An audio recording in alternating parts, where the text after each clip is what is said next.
জি7 সম্মেলনে কানাডা সফরে গিয়েছেন ভারতের প্রধানমন্ত্রী নরেন্দ্র মোদী এবং সেখানে এবার মুখোমুখি বৈঠকে বসেছেন প্রধানমন্ত্রী মোদী এবং কানাডিয়ান প্রধানমন্ত্রী কার্নি।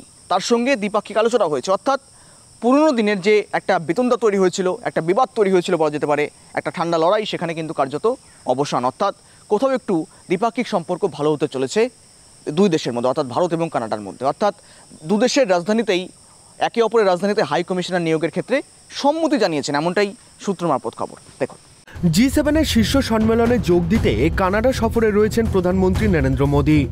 কানাডার প্রধানমন্ত্রী মার্ক কার্নির আমন্ত্রণে 2015 সালের পর এটি প্রধানমন্ত্রী নরেন্দ্র মোদীর প্রথম কানাডা সফর। কানাডা সফরে জি7 শীর্ষ সম্মেলনের ফাঁকে দ্বিপাক্ষিক আলোচনা করেছেন প্রধানমন্ত্রী মোদী এবং তার কানাডিয়ান প্রতিপক্ষ মার্ক কার্নি। 2025 সালের মে মাসে কার্নি দায়িত্ব গ্রহণের পর এটি ছিল দুই নেতার মধ্যে প্রথম বৈঠক। নির্বাচনে বিশাল জয়ের জন্য কার্নিকে অভিনন্দন জানিয়ে মোদী বলেন, আমি নিশ্চিত আপনার নেতৃত্বে আমরা ইতিবাচকভাবে একসঙ্গে কাজ করতে পারব এবং ভারত কানাডা সম্পর্ককে এগিয়ে নিয়ে যেতে পারব। দ্বিপাক্ষিক বৈঠকের আগে মোদী তার বক্তব্যে বলেন, আমি বিশ্বাস করি যে ভারত কানাডা সম্পর্ক অত্যন্ত গুরুত্বপূর্ণ এবং ভারত ও কানাডার একসঙ্গে কাজ করা উচিত এবং বিভিন্ন ক্ষেত্রে উভয়ের জন্যই জয় জয় সহযোগিতা অর্জন করা উচিত। প্রধানমন্ত্রী জানিয়েছেন দুই দেশের সম্পর্ক খুবই গুরুত্বপূর্ণ, আর কার্নি জানিয়েছেন দুই দেশ একসঙ্গে যেসব বিষয় মোকাবিলা করবে তার মধ্যে রয়েছে আন্তর্দেশীয় সন্ত্রাসবাদ। এই বৈঠক চমৎকার ছিল বলে দাবি করেছেন মোদী। তার কথায়, কানাডার প্রধানমন্ত্রী কার্নি এবং আমি ভারত কানাডা বন্ধুত্বকে আরও গতিশীল করতে ঘনিষ্ঠভাবে কাজ করার অপেক্ষায় রয়েছি। বৈঠকের পর প্রধানমন্ত্রী নরেন্দ্র মোদী এক্সে পোস্টও করেছেন। Excellency, Prime Minister, it's a great honor to host you at the G7.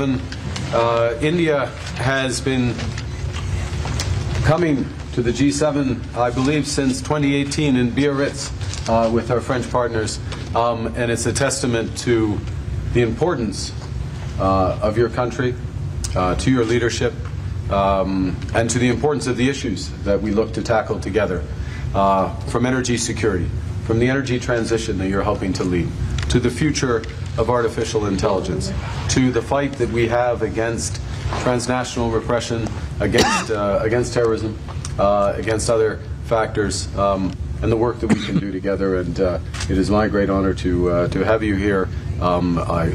I enjoyed your intervention just now, and we look forward to our discussion.